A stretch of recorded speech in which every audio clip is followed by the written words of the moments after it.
and I'm going to let Patricia and Jose, who are guiding the panel, introduce themselves to you. Then I will have each of you introduce yourselves to them, and then we will start a good discussion on what the Latino population in Sussex County is like, and what and the challenges they're facing. And then as we go on, after they give their presentations, we'll open it up to questions, and then I'll follow that up by giving you an explanation of how I'm hoping to execute this major project that will be kind of the capstone of our work. So, Patricia, go ahead. Thank you, Larry. Good afternoon, everyone.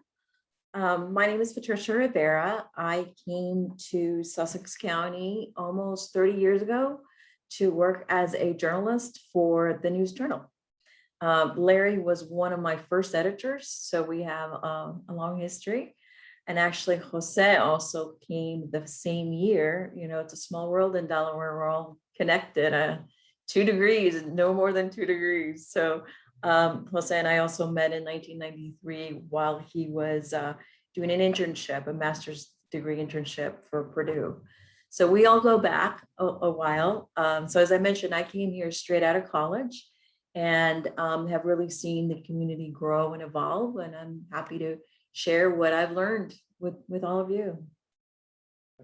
Jose, your turn. Okay, so yes, good afternoon to all of you, and buenas tardes.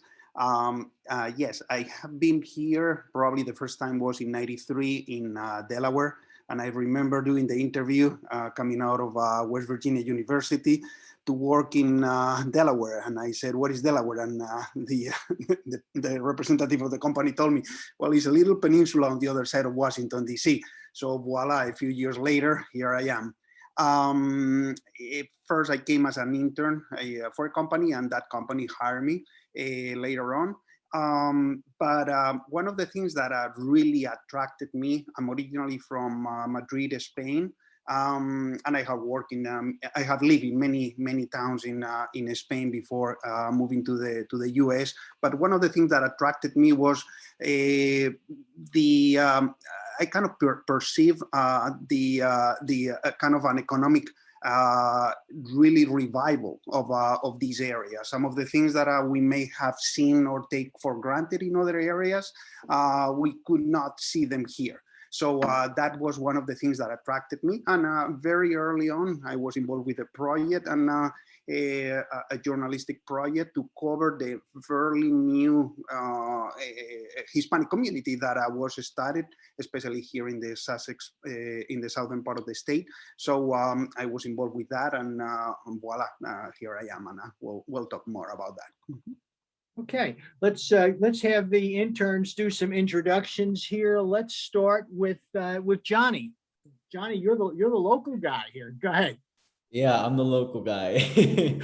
My name is Johnny Perez Gonzalez. I'm a rising senior at the University of Delaware. I am partnered with WHYY. I'm really excited. It's really nice to get to see Patricia and Jose. I'm actually Guatemalan, just a fun fact. And you live in Georgetown, and yes, so you're going to can possibly be the tour guide for your fellow interns. Yes, at some point during the course of the summer as well. Okay, Z, how about you? Hi, my name's Z. I'm a rising junior at the University of Delaware, and I mean, I'm working with the Cape Gazette, so I'm pretty excited to be working like Southern Delaware. I don't know much about it, but yeah. Okay, and where do you live now? Oh, Magnolia. Magnolia. Okay, well you're close. Okay. Okay, Doc, your turn. How you doing? My name is Doc. I'm from Harlem, New York, but I went to Delaware State University, so now I live in Wilmington, Delaware. I graduated from Delaware State, and I'm looking forward to working with you guys. Isha. Yeah, so I'm Isha. I'm a rising junior from Newark, Delaware. So a rising junior at the University of Delaware from Newark, Delaware. So yeah, not super familiar with the Southern Delaware area, but I mean, I grew up here, so I have been down to the beaches and stuff. Yeah. So I'm just interested in this specific topic in general. So I'm really glad that I get to learn a little bit more about the state I grew up in. Okay. Last but not least, Kayla. Hello, everyone. I'm so excited. I am going to be a graduate of the University of Delaware this weekend. Very excited for that.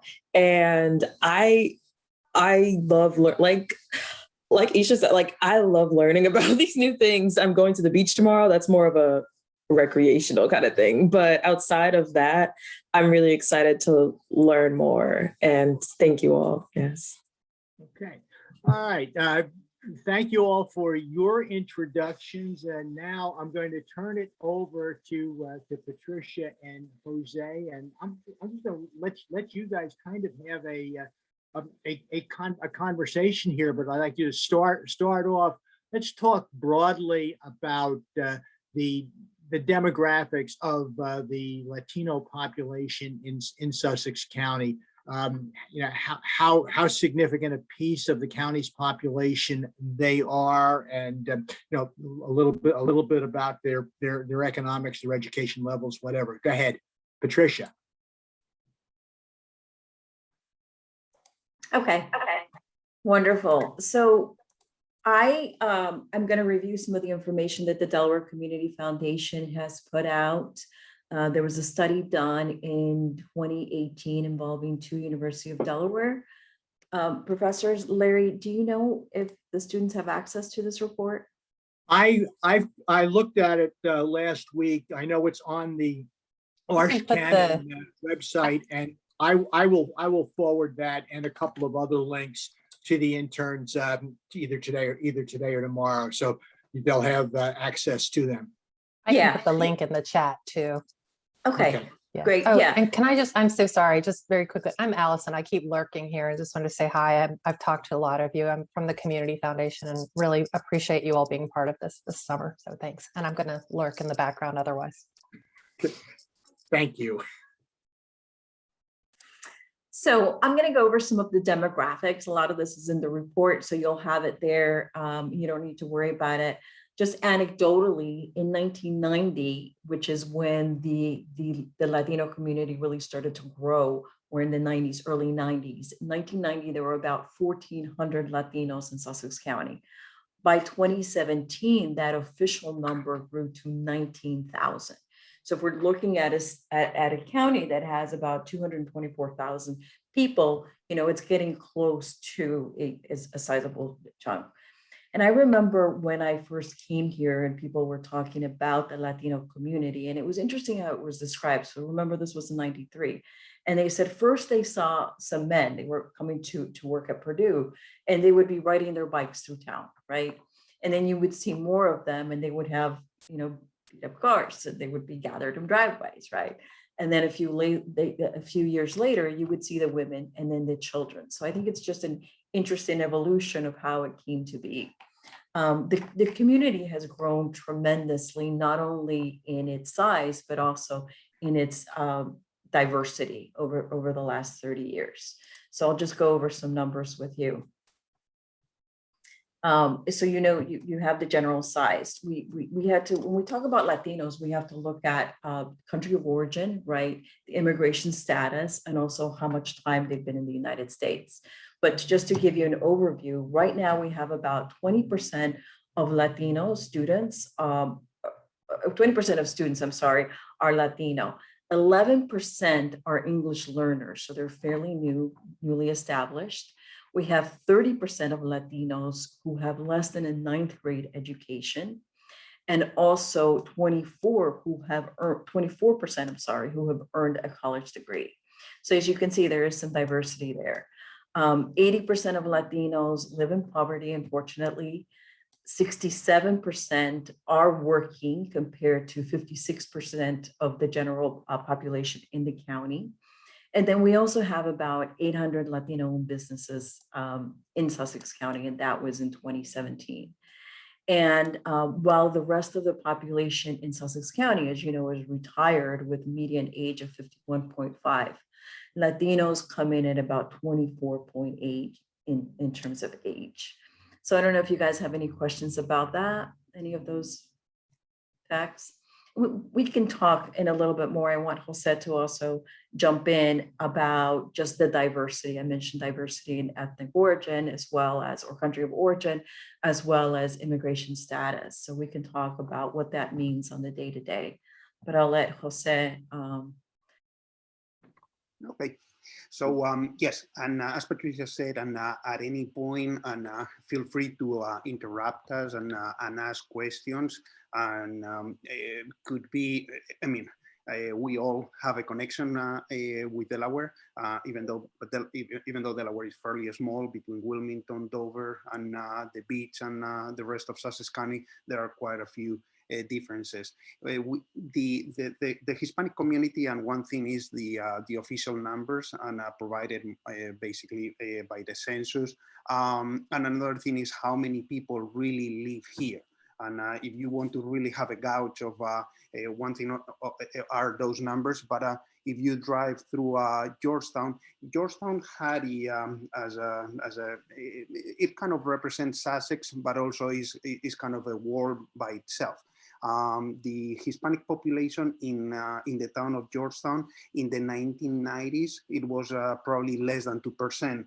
By 2010, it was close to 50%, almost, I think it was 48% of the population in the town of Georgetown was Hispanic.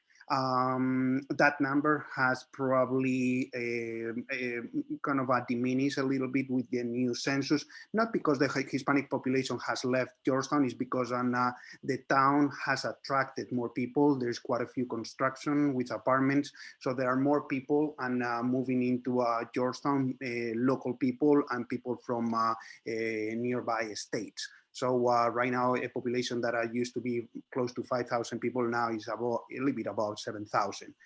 Within that population, Sussex has the majority of immigrants come from Mexico. And that is true as well within the entire state of Delaware. And the second group in Sussex is the Guatemalan community. And from there, we go to people from Central America, other people from Central America besides Guatemala that live and work mostly in services at the beach, and could be the people from, especially from El Salvador, and some people from Honduras. From there, we have a little bit of a variety of many other Hispanic countries, and probably we may have a few people from here and there, from probably more than the 20 Hispanic, 20 countries that are considered Hispanic in the world. But going back to Georgetown, the Hispanic community it has grown a lot. If you go to the levels of graduation in the high school, it is I don't know the number from last year, but it's been close to 20%. But if we go to the elementary schools, and in some elementary schools, that number is close to 70 to 75% of the student population. So the majority of us are first generation, but the second generation is pushing very, very hard. Those second generation that are attending schools, quite a few of them came with their parents. Some of them came later on, so they are foreign born. But some of them, many of them they were born here in the United States. Can you talk Jose, can you talk a little bit about the dreamers and the population that might be illegal, considered illegal immigrants? What do we know about the proportion of the population that are in those groups? Yes, as far as I don't have any numbers as to how many immigrant people may not have documents in Sussex County, but I can tell that that number was it's been fluctuating, and it's been a few times in which probably the Guatemalan community, they were able to have some kind of a work permit, even though they crossed the border illegally and they came here and established themselves. At some point they were considered legal because they had some kind of work permit because the temporary status protection. So they were able to get a work permit for a year. But at some point, and that happens quite a few years ago, that temporary status, due to the considerations of Guatemala being in a civil war in the 90s, up to the 90s, they lost that one. So many people that even, I know some of them that own property and homes, and they were working, they were forced to get back to the illegal world. So that number of percentage of illegal number or people without documents is been fluctuating. That number tends to go down little by little because there is no one family that I would say all of them or all of us are legal. All of us don't have documents, and we are mixed. And sometimes happens that the kind of the smallest ones, the ones that are acculturated the most, are the ones that may not have the documents. And because they were in some Mexican families, some of them, they were benefited from the amnesty that took place in the 80s. And the ones that were just arrived to the United States could not benefit from that. So, and that is as far as the people without documents. But as far as the people without the dreamers, there are quite a few dreamers in the area. Don't have any numbers. Everything is pretty much anecdotically. I know myself several kids, and no longer kids, that are beneficiaries of the dreamer status, and they work in many places. You go to the doctor and you may see the face of the nurse that is helping you out and to navigate the beginning, and quite a few of them are dreamers, and that is a very good thing that that they were able to get that stage. But I don't have any numbers, but I know that there are quite a few. Okay, thank you. Patricia. Wonderful. So yeah, to add a little bit of what to what Jose said, I am on the board of La Esperanza, and at La Esperanza we have we service only Latinos, or mostly Latinos, and based on the number of people we've seen, it's about 60% undocumented, unauthorized. So, you know, again, those are people who are coming specifically for help, so it's not necessarily representative. But I have seen another report, and I can't put can't name it, but it was similar to that, about 60-40. And again, this says it does fluctuate. I think you wanted to talk a little bit about some of the issues. Definitely, this is a huge issue and has been for decades, the issue of what happens to children who are brought here very young. And I had the opportunity to write about this topic for Delaware Today, must have been, 10, 15 years ago. And it's a very difficult position for young people. I even interviewed someone who didn't really get what it meant until they went to get a driver's license and realized they couldn't, right? Because they had been living in this country, had been part of the system, and somehow believed that the opportunities were available. And then boom, something as simple as a driver's license, you're denied, right? So it's a huge, huge issue. As Jose also mentioned, many of our families are mixed status. So it may be that, again, the children are born here, so obviously they're U.S. citizens, but the parents are not, or a sibling comes in, at another time. As you know, we have a lot of unaccompanied minors, and a lot of times they're coming to meet family members. So it is a very much a mixed status community. And I think that's something to really be aware of, that no matter what, I mean, I can tell you, I personally have family members who are undocumented, even though I came here, on a plane and am a US citizen, et cetera. It happens. Larry, did you want to say something? I'm sorry. No, go ahead. If you got more to add, go ahead. Yeah, and I guess the other issue that I wanted to say is, at this point, this is a 30-year-old community.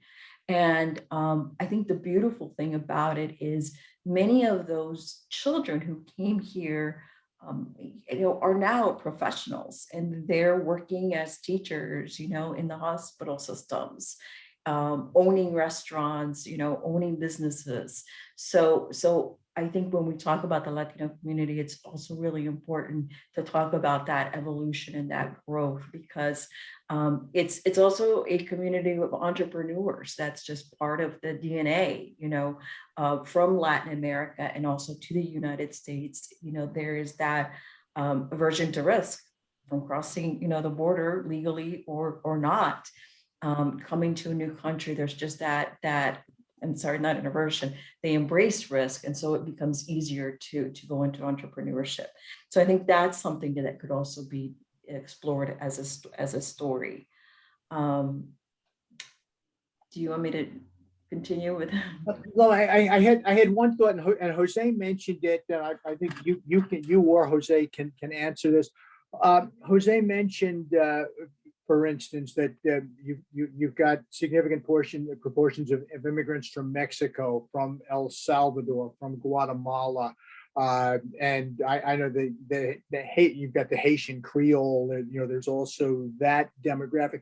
Do these the populations, the groups from that are arriving from different countries in Latin America, do they tend to form their own sub communities and live together, or are they more broadly integrated into the whole of the Latino population in the county?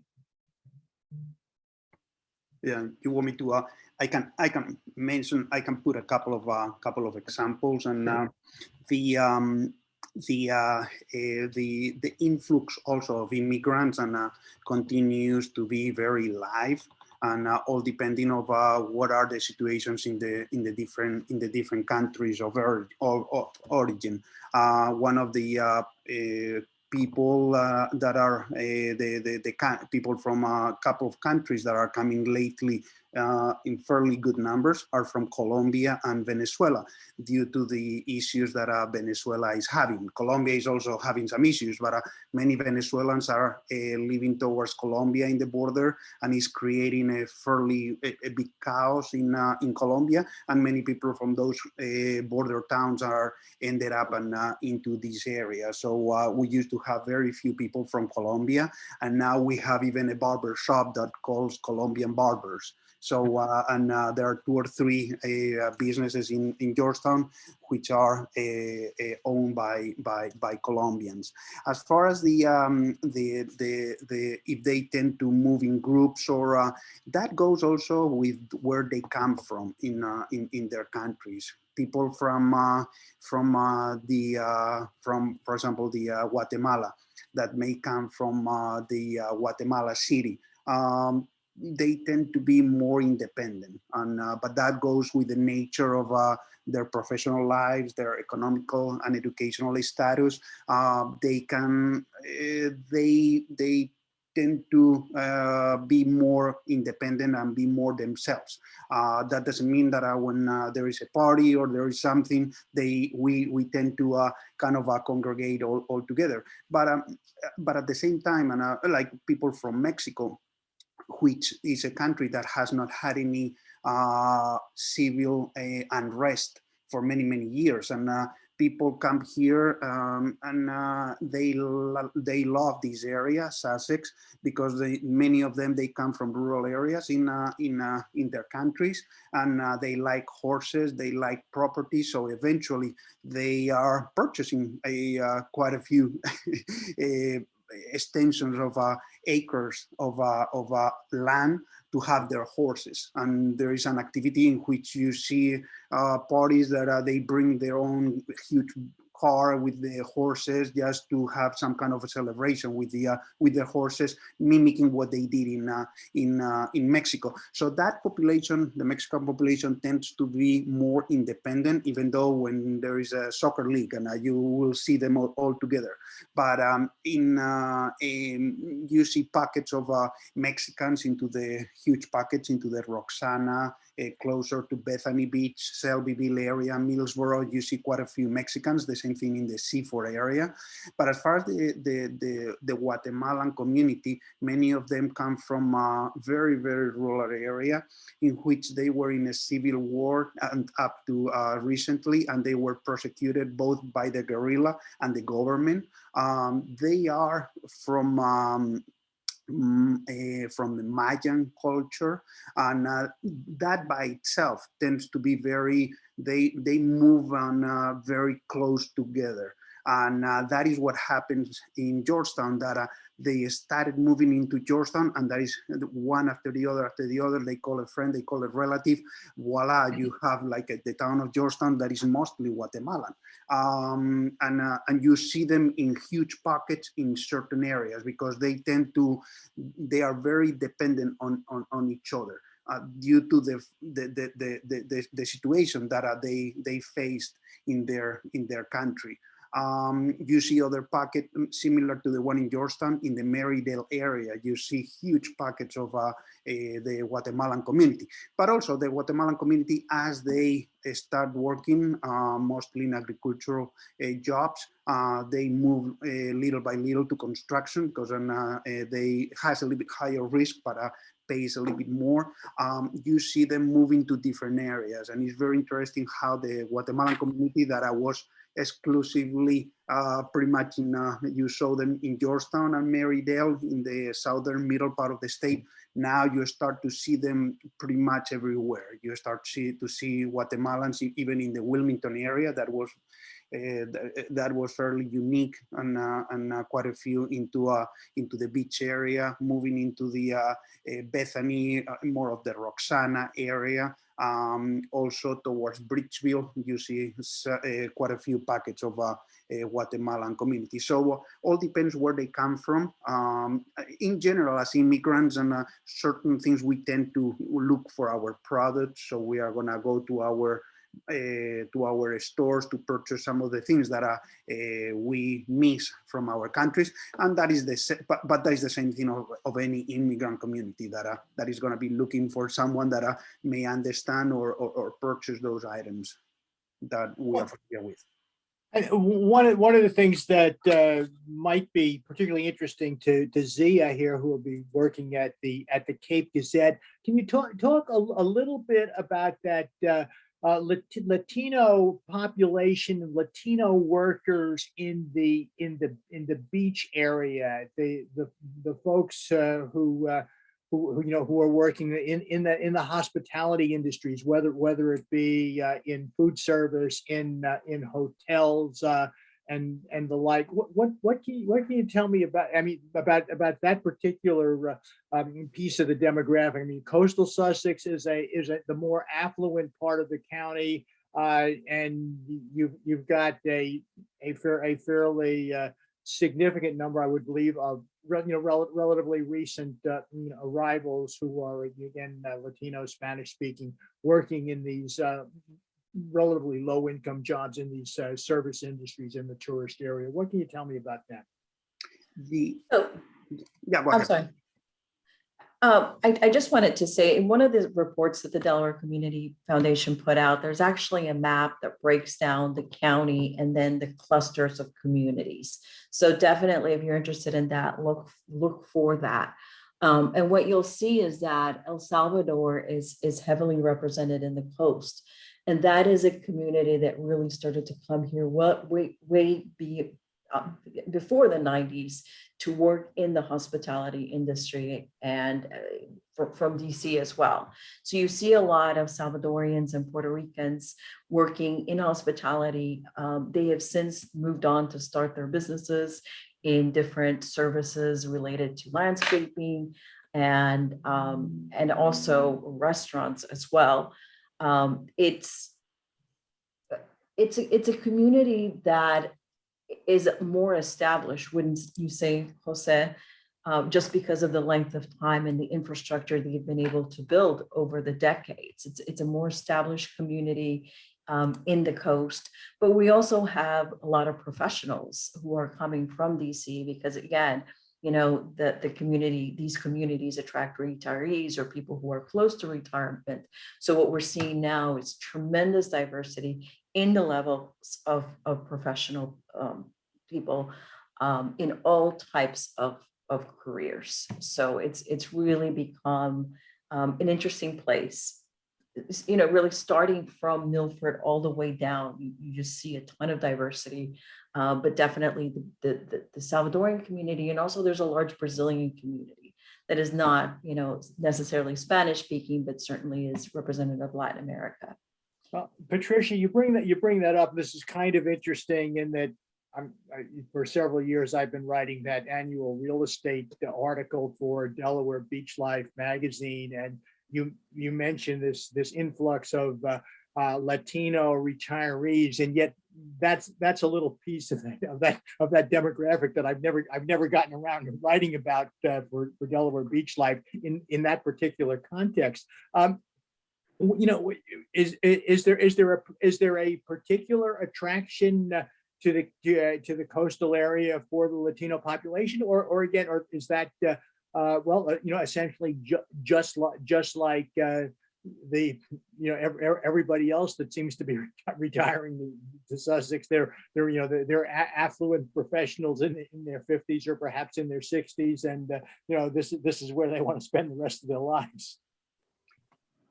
I can jump into a little bit into that, and the two, I think the Hispanics that are kind of retiring into this area are coming for the same reasons that are the general population.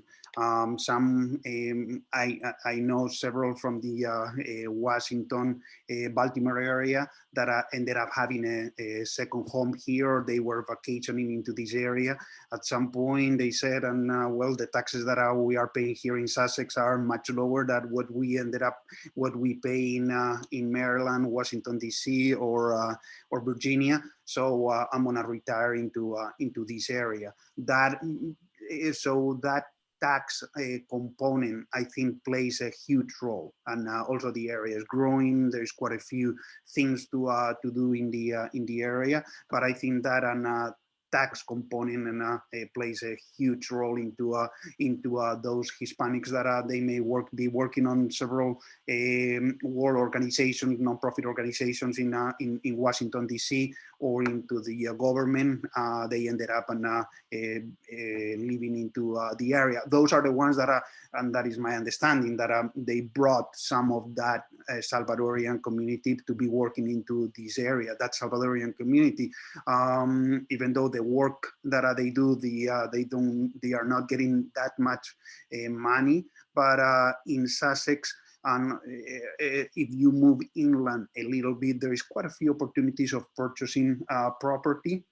And since many people in our community work in construction or have a friend that are working construction, they can help themselves or ourselves to rebuild, fix those properties. So I see cases in which they purchase a property, some kind of a halfway between Georgetown and the beach, for close to 60,000, make some improvements themselves, and the property now is in the 200, 300,000. So with very, very low taxes to begin with. So we see the same kind of incentive helping the professional retiree Hispanic community, but also the low earners or the ones that, because they're within that group, there are also people that may have some professional background in their own country, but they may not be, they don't have the documentation to be able to work, and they are forced to work on anything else.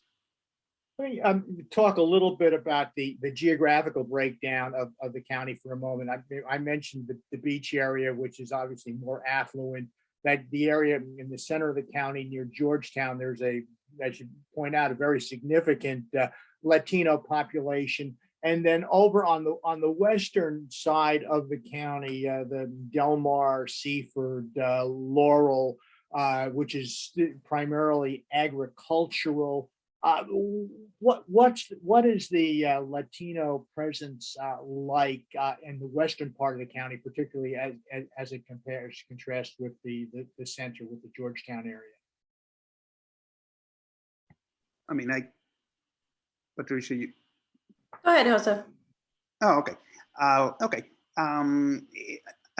I see Johnny that I had a hand. I don't know if Johnny wanted to ask something also. So we are kind of I didn't know if it was the right time to ask a question. Go ahead. It was something that Patricia mentioned, and I think Jose also you mentioned this, but this is something that really interests me, especially coming from Georgetown. But do you think that a lot of Latinos within the Latino community, do you think that there's more professions being seen, professionals being seen because of like my generation, or also like people at the age of like 30, 40 years old, also building up their profession as in like nurses or like business owners? I don't know if there's like a study with that, or I don't know if you understand my question. Now I understand what you're saying. So I would say both. So you do have, if we look at the population, and it started to come in the 90s, in the 90s. And so even if these children were very young when they first came or were born here, they're really at an age now where they're past college and have careers. So you definitely see first generation, I'm going to call it, although some of them could have been born in their country of origin, you definitely see it in across industries, again, from the schools to the hospitals to the businesses, management, et cetera. When there's a community, there's always a demand for bilingual professionals as well.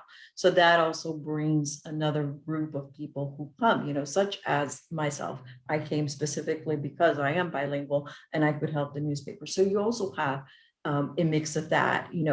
I don't know of any study that specifically says X% of professional Latinos, are originally, from Sussex County. I haven't seen anything like that, but actually the Deltech also has a lot of graduates, but anecdotally, you definitely see it. And the families as well. The families that have been here and their children, are spread out in all different professions, et cetera. So that's my experience with it.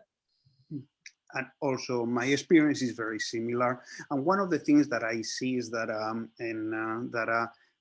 fortunately, for the last 25 years, we have had quite a few Hispanic leaders in our community that are really had the community at heart. So they have been working very hard with after school programs. They have been working very hard with different organizations.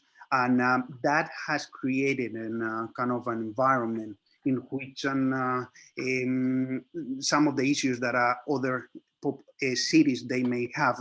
I'm thinking more of a Wilmington area or with gun-related issues. Fortunately, up to now, we have not had them. And that has translated into a very high degree of kids graduating from high school, which is a great thing. And with that, we see the product like you, Johnny, and many kids into our community moving into Delaware Tech, moving into the different universities. Also because Delaware being so small and the different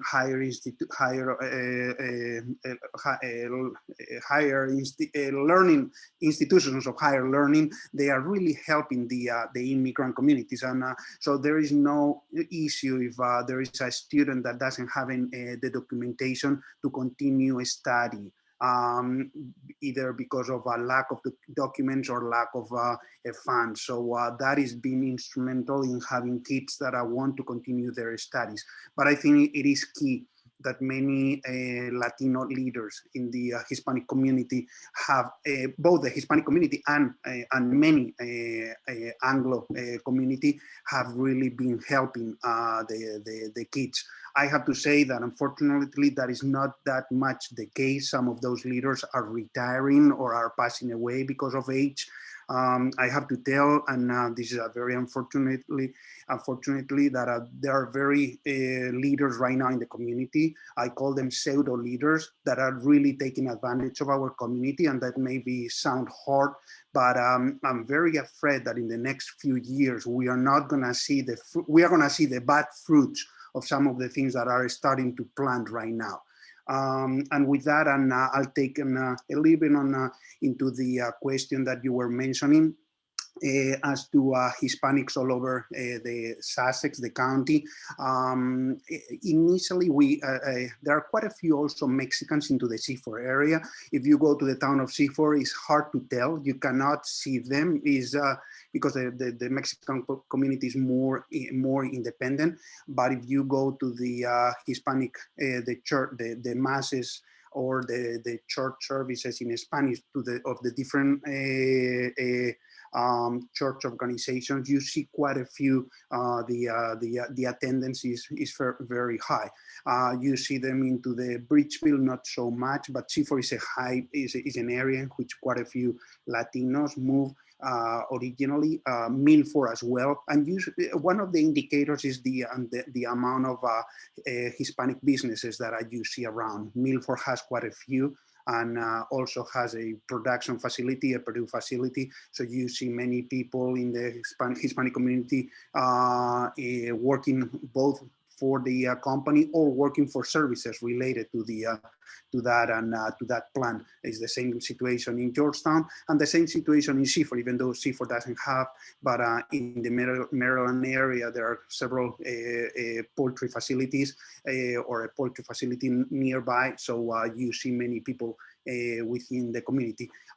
If you go to the Selbyville, Millsboro, Roxana, those mostly Mexicans and mostly from the state of Veracruz, they work in services within the close by. Many of the women work. They have cleaning services, so they clean all the way to Ocean City, the different apartments, or they clean for the houses on the Bethany, Rehoboth Beach, or Dewey, or Louis area. Jose, you mentioned the politics here, and one thing about Sussex County politics and the elected officials in the county, certainly at the county level, and those who are in the General Assembly, with the exception of the one state senator from the Lewis area, it's essentially a white Anglo legislators, very little in the way of Latino representation at what I would say are significant levels of government. Do you find that the county government is responsive to the interests and the concerns of the Latino population, and do you see something different at the town level, in Georgetown, in Milford, and the like, at the town level? Okay, I don't recall getting politics into the mix, but since you are bringing them up, but you brought it up. Hey. Okay, most certainly, and I think there is a lack of representation of our community in school boards, politics at the local and state level.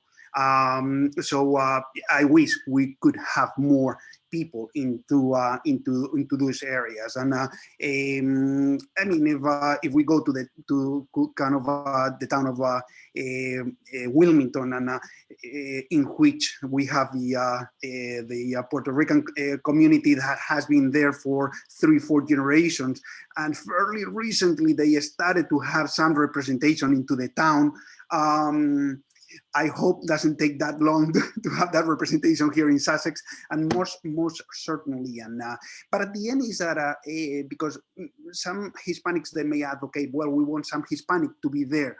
But what is going to be more strong? What are the ideas of that person, no matter what the background is?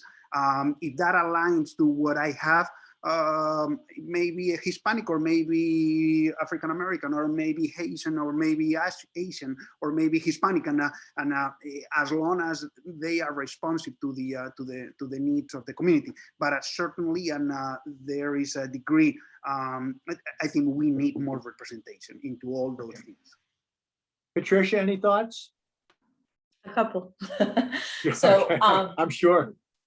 So I am working on a project with an advisory board on trying to revitalize Georgetown. And one of the things that we saw, Georgetown again has a very large Latino population. It has a dwindling Black African-American population, and together they make up 60% or so. And the entire council is white. So that is always very worrisome in a community with such large, minority representation. The minority groups don't have a voice at all. And we really worked hard to try to find people who could possibly run. There was a recent election and it was very difficult to do. So that's very troublesome. In terms of county politics, it's very much a good old boy system. And that has not changed in the 30 or almost 30 years that I've been here. And I wish I could tell you that it had, but it has not. And there are places in Sussex County where it feels like we're still, in the 60s and 70s. It is a place that has not evolved in some places in terms of race relations as we wish it had. So there's a lot of work to be done in that end in Sussex County, and also in getting representation. We absolutely need it, and it's a struggle. Thank you. Yeah, I brought that up. I know I hadn't mentioned politics in our preliminary discussions, but I brought that up because, I think that's something that it's important that our group of interns understands. That the politics and governance in Sussex County is maybe a little bit different than what they've seen in other areas that they're more familiar with. One of the things that they're going to be working on, of course, is COVID-19, and we haven't really addressed healthcare. And healthcare is, of course, intertwined with a lot of other things, including employment. But can we talk a little bit about access to healthcare facilities and services for the Latino population? What are some of the challenges that they do face in getting healthcare and even having healthcare professionals who speak the language?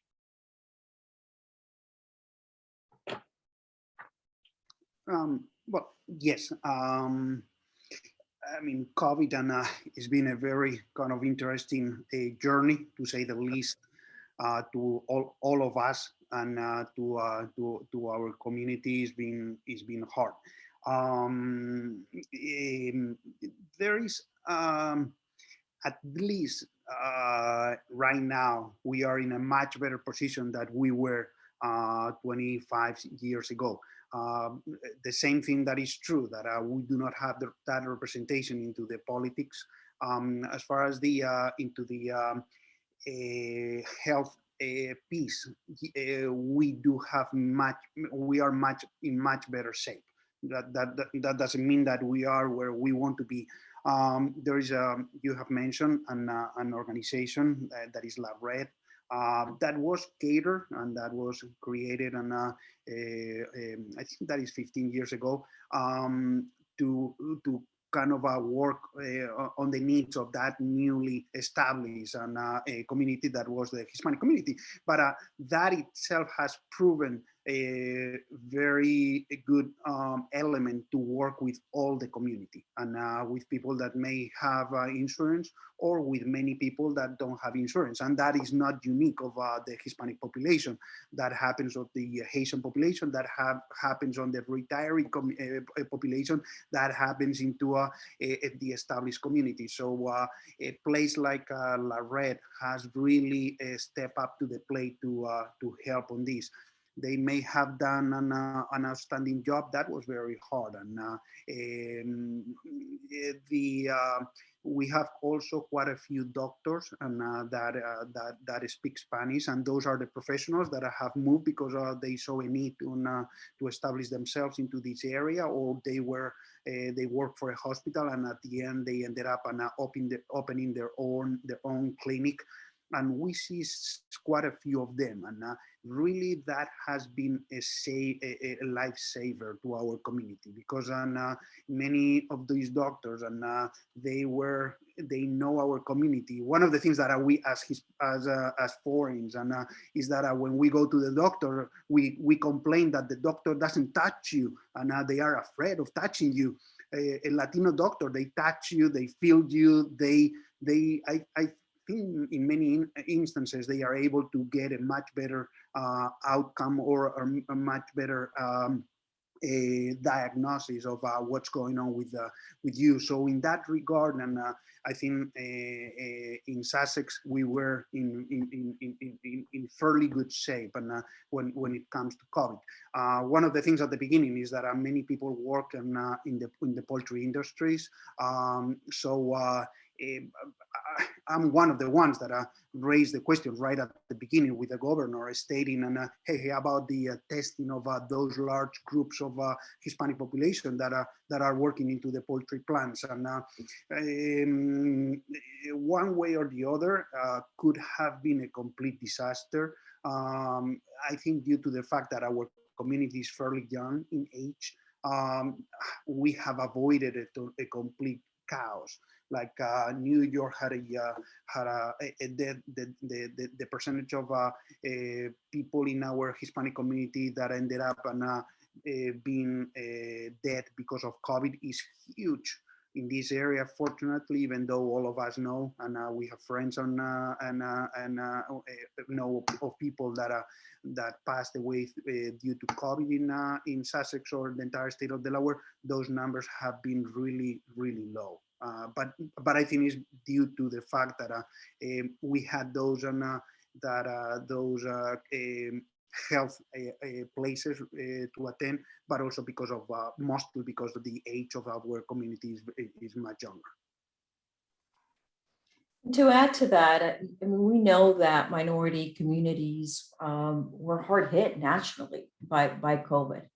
And here it was complicated by the fact that we do have a lot of Latinos working in service industries, those jobs where they had to report to work.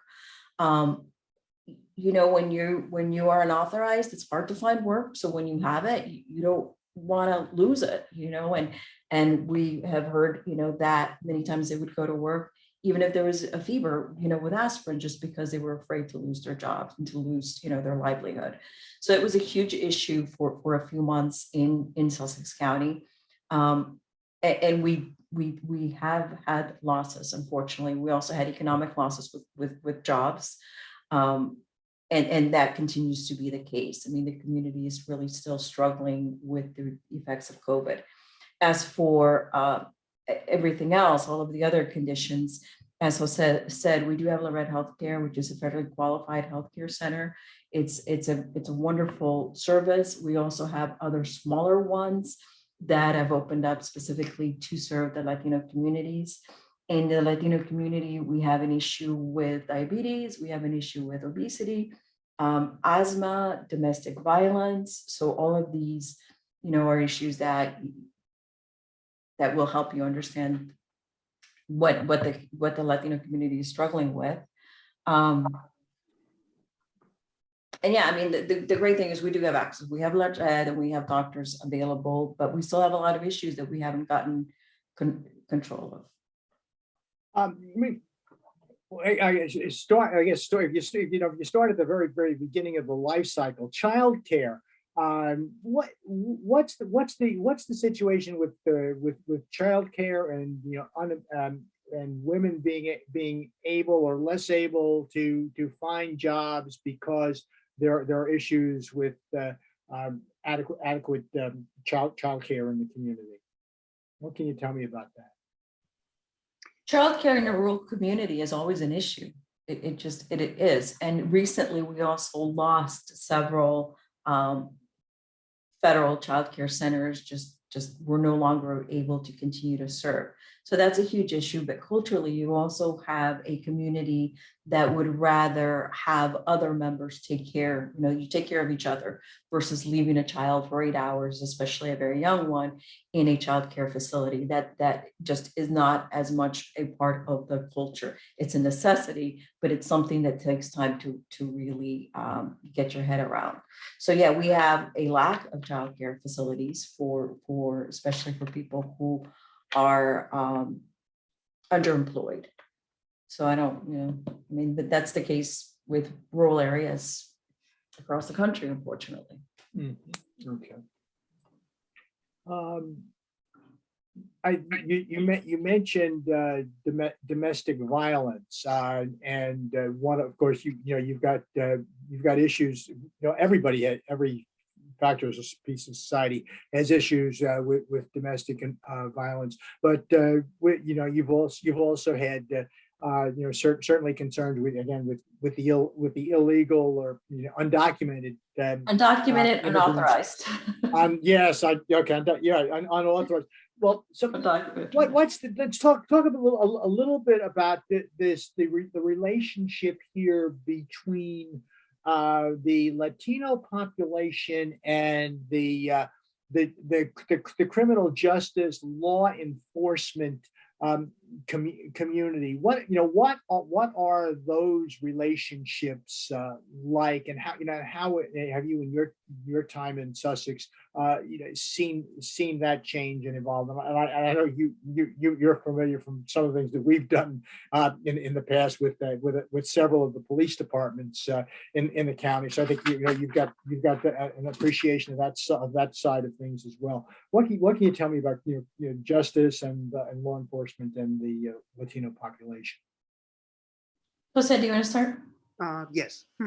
Yeah, and I'll address as an immigrant community is one of the issues that to begin with, and the males typically are the ones that first immigrate, and they start working in for agricultural places and or construction. So the construction is heavily tilted towards males, and so once they work in construction, they finish construction, or while they are working, they start drinking here and there. So that is that, and alcohol and abuse of alcohol and partying among those males doesn't really contribute to a secure place at home. Some of them, and eventually they are bringing their partners, their wives or fiancés or girlfriends from their country, or they find themselves here. We see a lot of issues with that, and everything else that involves the alcohol into the driving, the DUIs, and those interactions with the established community, and rightfully so, and the law enforcement. So that is something. It is not unique to our community. I think that goes with the territory of any immigrant community moving into an established area. Those tend to be strong at the beginning, little by little, as those immigrants, and they start to form their own families. They start to secure a place of living, purchase a home, and start some kind of security, and those habits, and you tend to leave those bad habits. So you see that is strong at the beginning, and little by little kind of diminishing.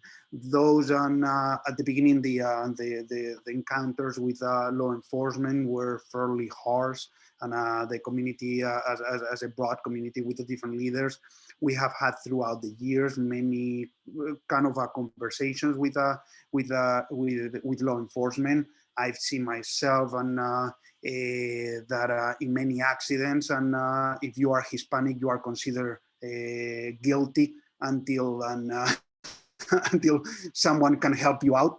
And even though you may not have even had to do, I've seen even accidents that the Hispanic person was the victim, and as soon as law enforcement arrived, and they were considered guilty, and they were even put the handcuffs, and I've seen very and that happens with any minority, with our minority communities.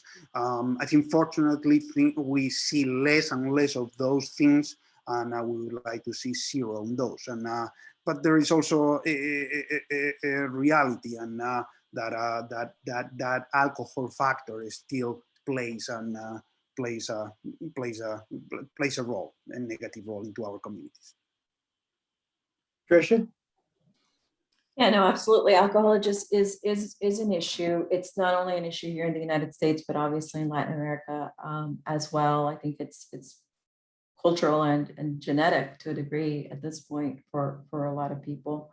And yes, I mean, our community, again, it's a mixed status community. So you may have in your household, 4 people who are residents or citizens, but if you have one, there's always going to be the fear, right? Everyone is always protecting that one person. So, and also given that some of our community members are refugees and have seen violence in their countries, have had issues with military, there is a general fear of law enforcement, that backed also by the fact that, again, they could have a home with someone who is undocumented.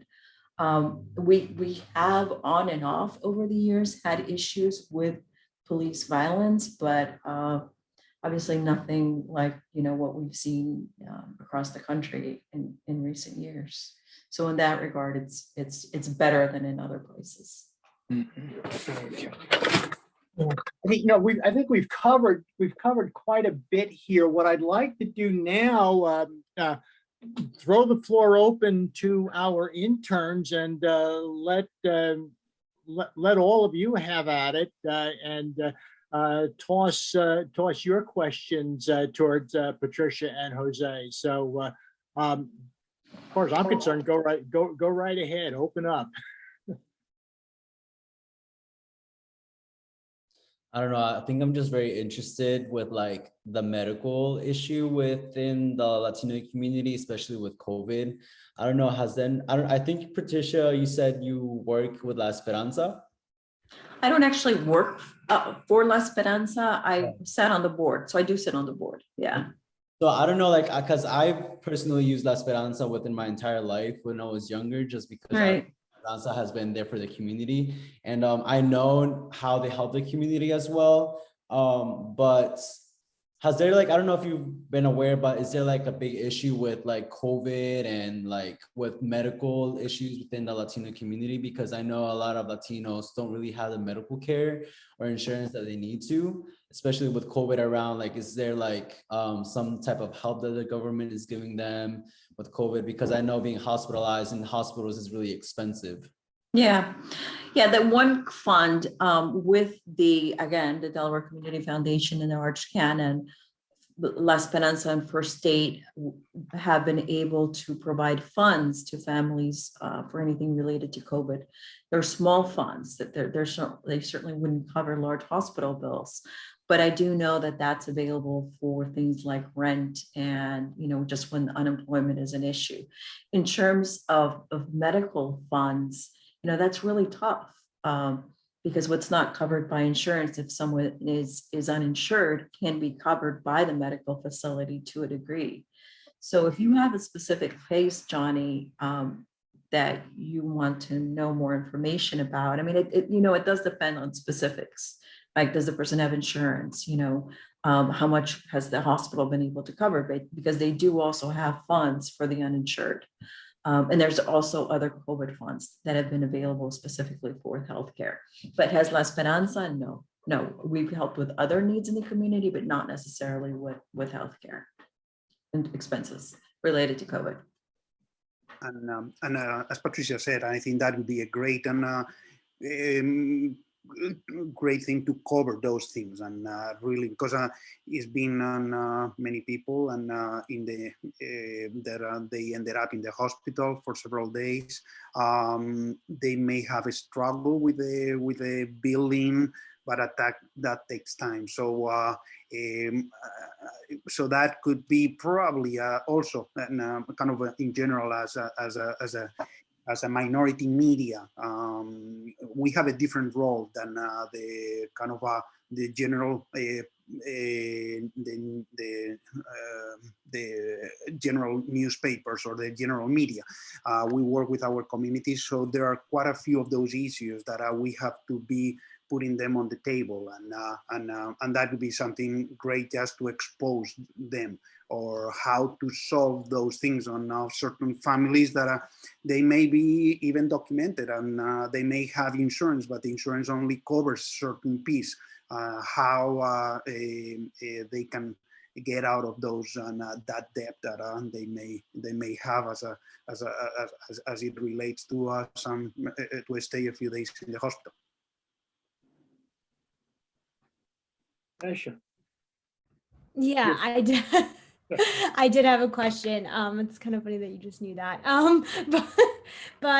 So I just wanted to know about the cultural like community kind of. So I know in Northern Delaware as a South Asian, I have a number of like other South Asian like community like organizations that I get to like we do like cultural events together, and like I feel like I have kind of I'm in this space where I go to school, but I also have this space where I can be a part of my identity and my culture. So I'm just like wondering if there's something like that for the Latino community in Delaware, just specifically in Southern Delaware, and like how accessible that is for them. And then I did have a question about like the issue of gun violence in relation to the Latino community as well, because I feel like we always talk about it being like minority communities are affected more, but there's really like I haven't seen any specific statistics as to like how it's affecting the Latino community in particular. Yeah.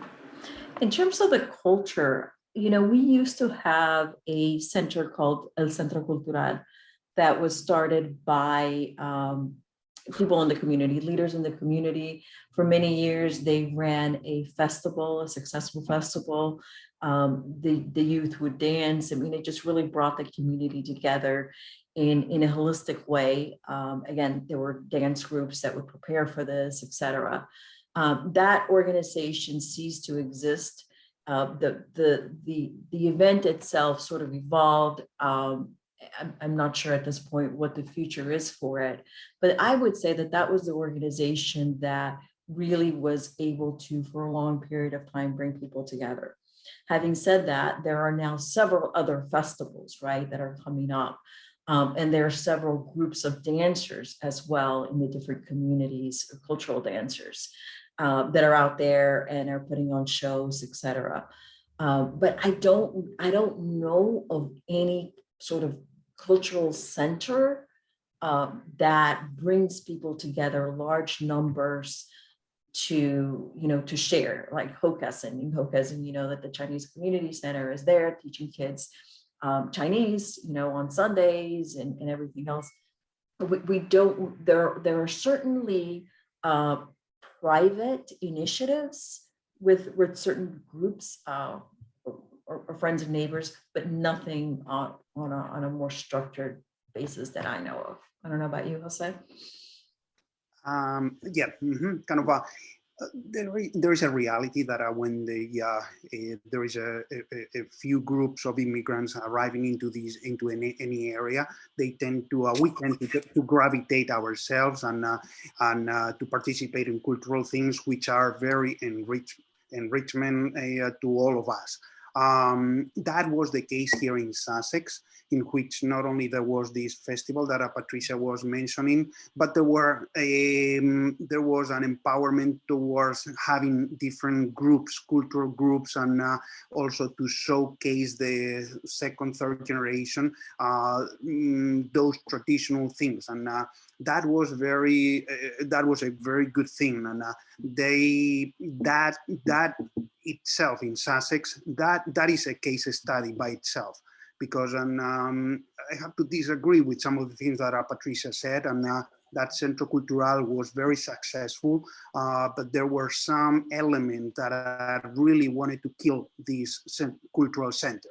And with that, and I don't know the intentions of that, and but with that, and that ended up killing a lot of that those groups. So I have to tell that right now in Sussex County, there is 0 cultural groups that participate from different countries. We used to have probably, I would say, close to 20, and we are talking about 10 years ago. Why they have disappeared, I think that is an effort of on the part of certain pseudo leaders that I was referring before, to make us disappear. When we lose our cultural roots, we lose our cultural identities, we lose a lot, but we cannot contribute with that to our society. So and to the group that in which we have arrived, and that is something that we have to really bring back.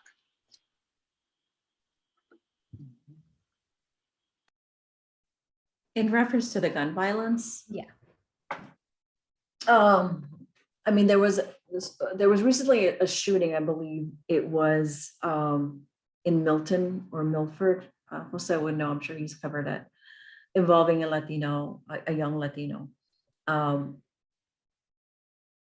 mean, there's certainly violence, but it doesn't get to gun violence that we see, even really in Sussex County. It's not like in Newcastle County at all. I'm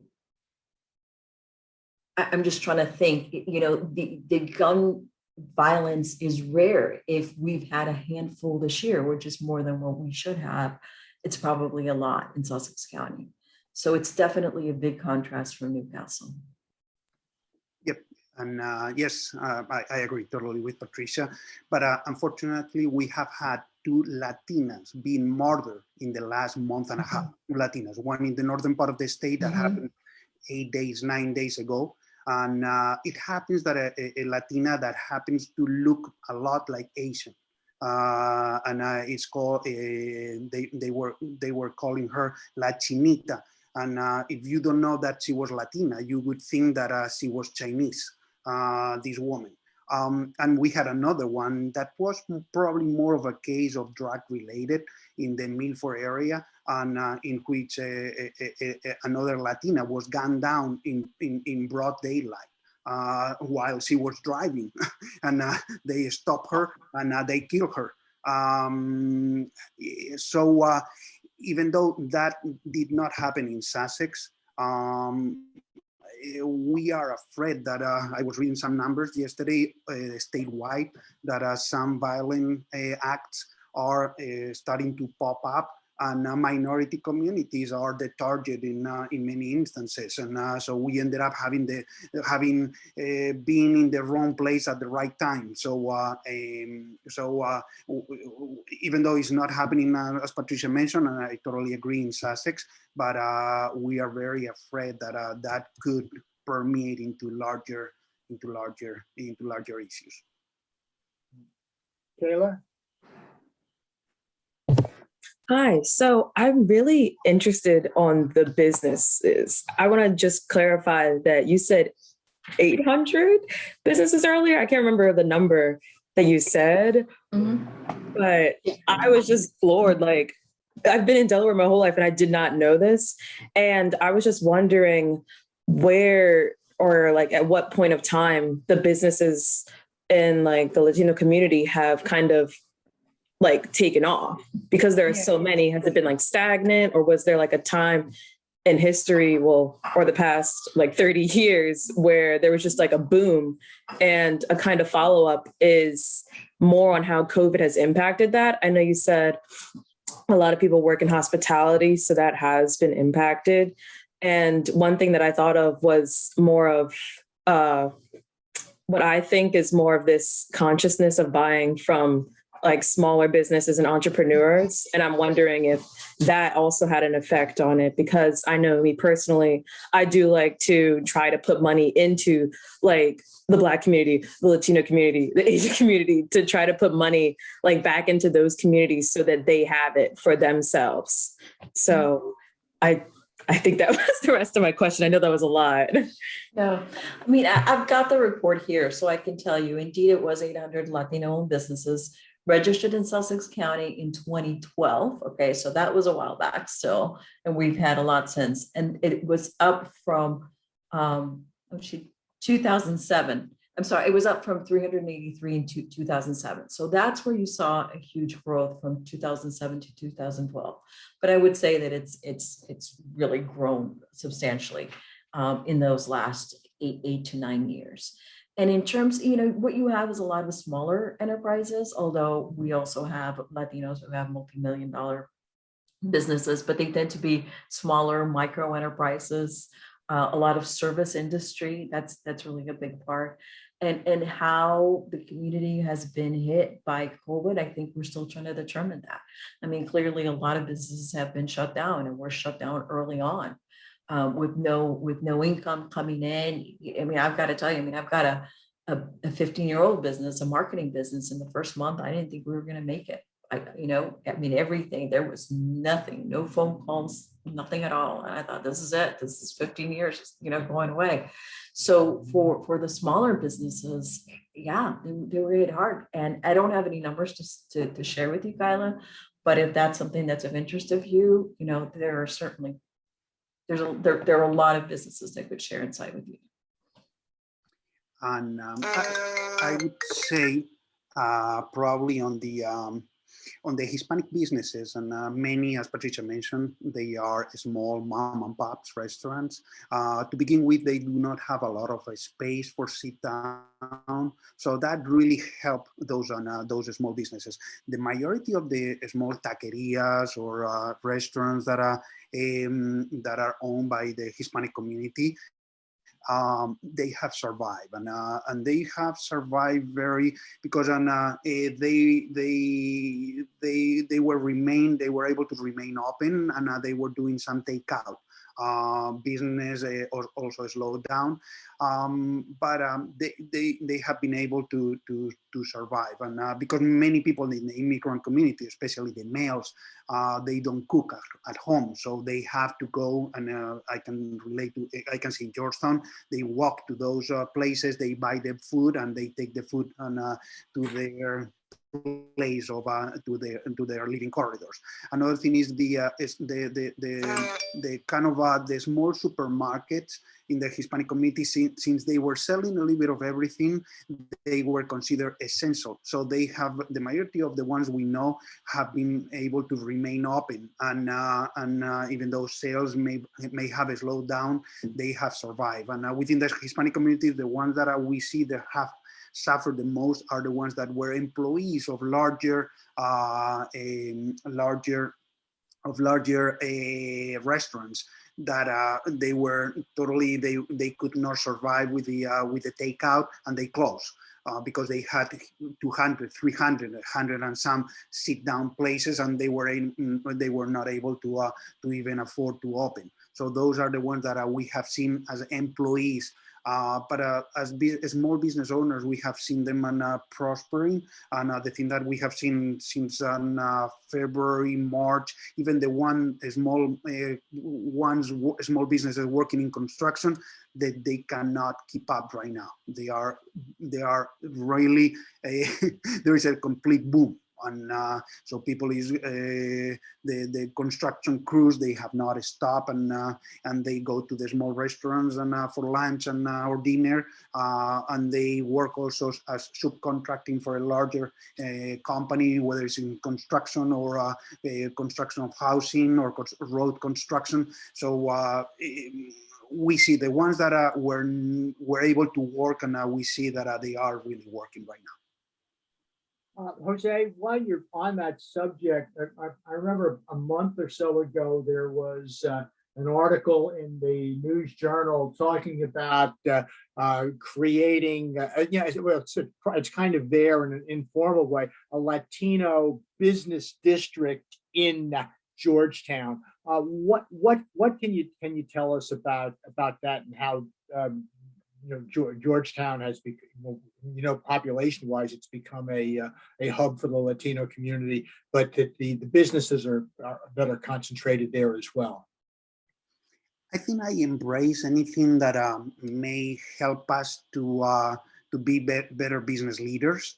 Um, but as I have talked with the person that is in charge of that project, I am a property owner and a business owner in the middle of middle of Georgetown, and I was not contacted, and I had a big issue with that. And as any person, you want to own your own destiny. So if you are not, that is like what as immigrants and as anybody, if you are not part of the table, you are being served on the table. So and I had a big deal of I think there is a good thing. Some of the things that that group may be talking, I think there is a need for us as business owners to be able to tap that. We cannot do that by ourselves, to tap to some funding or to some networking or to some other groups that may help us. But I have to say that as someone, a business that had been there for 15 years, and you are not gonna try to tell them this is how you do a business. No, I have been doing this for 15 years, despite all the facts that as an immigrant business have to deal with. So don't come here and tell me. So there's certain things that I think they are good and they are bringing, but I have to tell, and I have to, and some of the people in that group, they don't even talk to me. So, but I'm not unique. There's other people in Georgetown that they don't speak to them, and so I don't. If they want to really bring us into that group, great. If not, and I prefer to really create my own destiny. Okay, which shows from from what you're saying, it can be. We got to be careful about drawing conclusions about the entirety of a population subgroup, always thinking alike or having the same things in mind.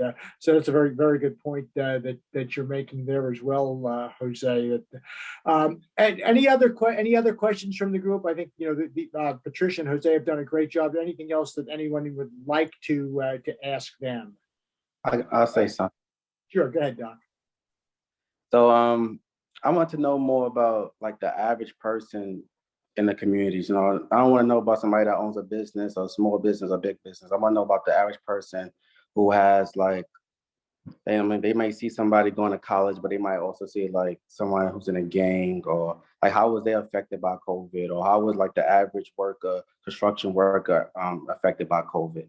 I don't really want to know about the people who got businesses, because I don't know if they really from the community or they just moved there and opened up their own business in the community. I want to know about the people who's actually born and raised in that Sussex County.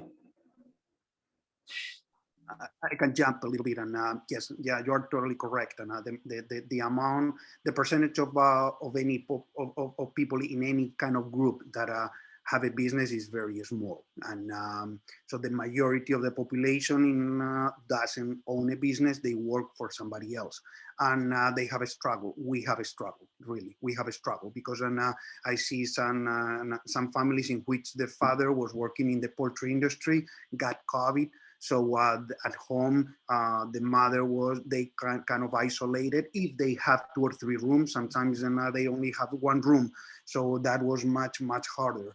And so the one that was the provider, or in some instances, both providers, if you miss one, you really struggle. And with all the monies associated with that person being down or even passing away. So in some instances, and many families share one household, one building. So in that case, there's one person that was got infected with COVID, got infected with others, and we have a group of 2 or 3 families that could not work for 2 or 3 months. So they have really struggled. With that, there was certain groups within the community that really help through social media, friends, relatives, or totally strangers that were bringing food to some other.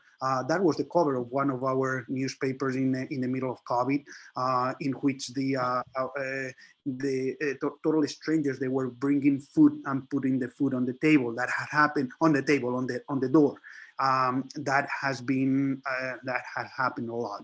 And I can tell you, like in Sussex, I can think of at least 2 or 3 organized groups that were doing just that, helping families just to get by because they could not work, they could not even leave home.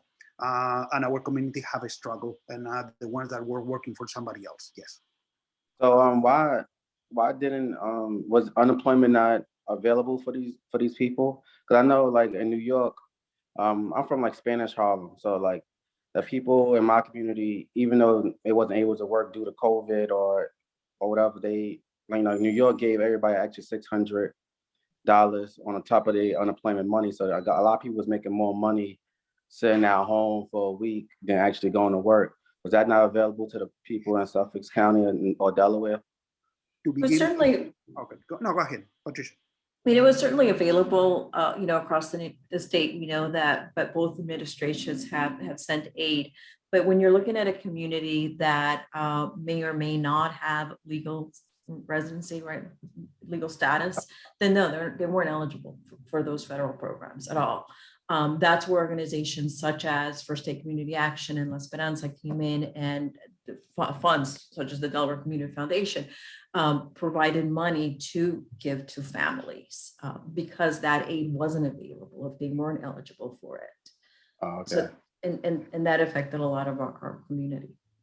Yeah, many people that don't have those documents, and they were not eligible for anything. They were not eligible for the federal money. They were not eligible, even though they are working, but they may be working under a different alias name, or they may be working under somebody else's or under the table, and they did not qualify. So there are quite a few people in our community that they did not qualify for any help at all. All right, thank you. Any other questions? Okay, all right, here's what I'd like to do now. Patricia and Jose, you two are free to go. I thank you both for your time today.